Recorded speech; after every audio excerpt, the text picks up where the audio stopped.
je range ça un peu dans cette catégorie générale pour ne pas être obligé de ne parler que des services publics. Hein. Mais les services publics, en l'occurrence, tous sont mis en cause par le libéralisme, je ne vous apprends rien. Et l'attaque libérale se concentre toujours sur un point d'entrée. Par exemple, dans l'éducation nationale, le point d'entrée de la méthode libérale, c'est l'autonomie des établissements. C'est par là que ça rentre.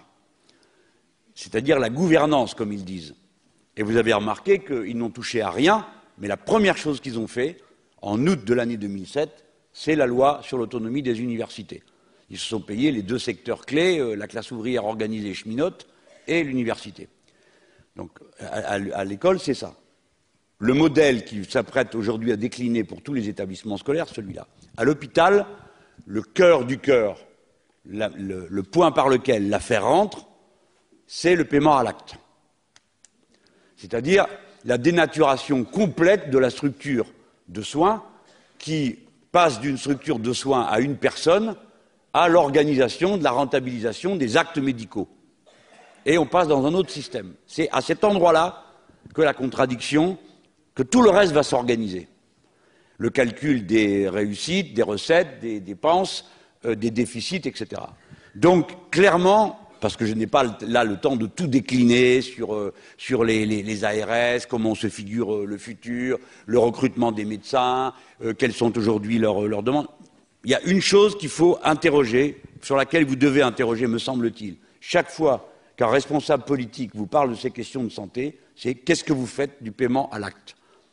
Et je vous donne la réponse. Il y a un seul et unique programme qui dit qu'il faut en finir avec le paiement à l'acte, c'est le programme du Front de gauche. C'est le seul. Tous les autres s'arrangent de ça.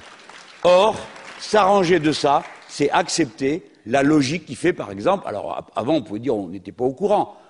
Au début, vous savez, vous vous rappelez, quand on ouvrait le capital des entreprises, nombreux étaient ceux qui disaient oui mais bon, ben c'est bien, c'est pour faire venir de l'argent privé de manière à aider la mission de service public. Et peu nombreux étaient ceux qui disaient mais non, mais si vous faites rentrer le capital dans le service public, le capital, il vient pas là pour être agréable, il vient là pour faire du profit. Donc vous introduirez la norme du profit dans un secteur où elle n'a pas sa place. Donc voilà tout ce que je veux dire à cet instant. Sur la question de l'hôpital, j'entends ce que vous m'avez dit, on en parle assez ou pas assez, etc. Moi je sais ce que nous voulons faire. Et je mets en garde contre la désinvolture dans ce domaine. Car ce que l'on observe en Europe est tout à fait inquiétant. En même temps qu'on a augmenté l'âge de départ à la retraite, on a observé une augmentation de la mortalité. Et c'était assez simple à comprendre qu'on vivait plus longtemps parce qu'on travaillait moins longtemps. Et que du moment où on demande aux gens de travailler plus longtemps, d'ailleurs ils ne travaillent pas parce qu'ils sont au chômage, cela a deux résultats. Premièrement, ils se minent la santé et ils meurent plus vite. Et deuxièmement, on fait des trous considérables dans les caisses de chômage parce que ceux qui ne sont pas encore à la retraite et qui sont au chômage, ben, d'accord, ils ne touchent pas la retraite, mais ils touchent les indemnités pendant le temps pendant lequel les malheureux les touchent. Et nous allons donc aller vers une situation de santé de plus en plus dégradée dans notre pays. Pour l'instant, ça ne se voit qu'un peu, mais ça va se voir bientôt beaucoup parce que beaucoup de gens renoncent à se soigner en ce moment. Et de plus en plus. Donc vous ne le voyez pas tout de suite, mais ensuite vous en verrez l'impact sur la mortalité et sur les épidémies dans le pays. Je m'en tiens à ça sur ce sujet, mais ça montre par quel bout je prends la question. Le grand marché transatlantique, laissez tomber, impossible d'arriver à intéresser quelqu'un à ce débat. Bon, impossible, j'y arrive pas. J'ai fait tout ce que j'ai pu, on a même écrit un livre, rien n'y fait. Quoi ?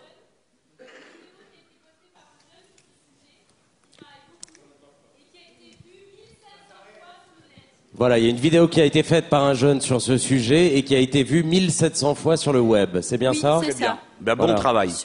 Bon travail.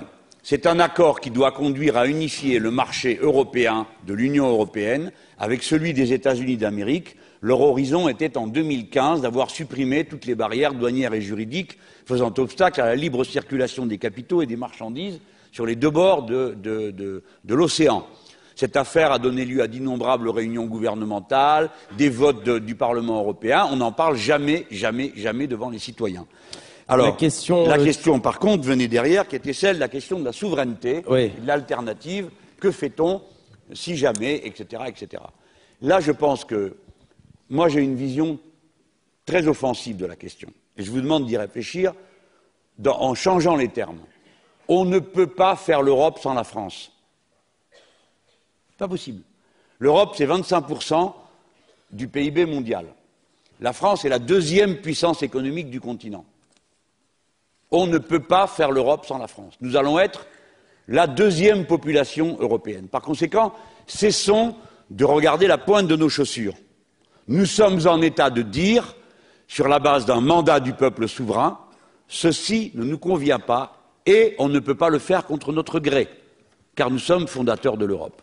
Je sais que c'est un vocabulaire qui peut des fois choquer, parce qu'il inclut une dimension de rapport de force. Mais oui, bien sûr, il faut en passer par des rapports de force. J'ai dit de même que la Banque centrale européenne, elle est indépendante, mais personne ne demande qu'elle ne le soit plus. Je voudrais vous faire remarquer ce point. On dit l'Europe ne veut pas. Non, mais on ne lui a même pas demandé.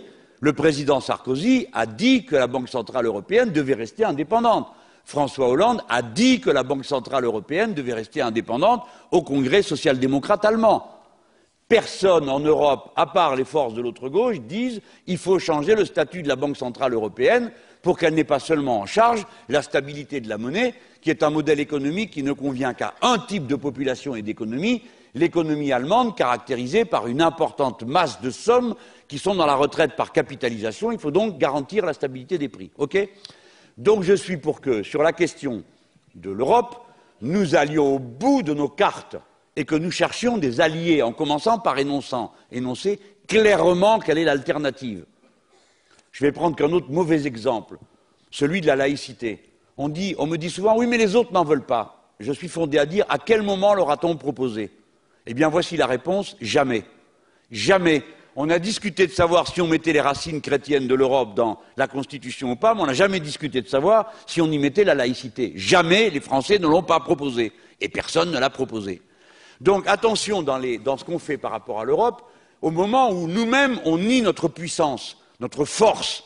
Voilà, on ne fera pas l'Europe sans nous, et moi je suis prêt à l'expliquer à Mme Merkel, dont je comprends parfaitement que son intention à elle est peut-être aussi de provoquer des tensions telles qu'en réalité l'euro ne soit plus qu'une espèce de zone marque étendue, en expulsant tous les pays de l'Europe du Sud, et en gardant les pays de l'Europe de l'Est, dans lesquels ils vont fabriquer les pièces qu'ils assemblent ensuite en Allemagne. Bon, on n'a pas le temps, mais je crois que tout le monde a compris.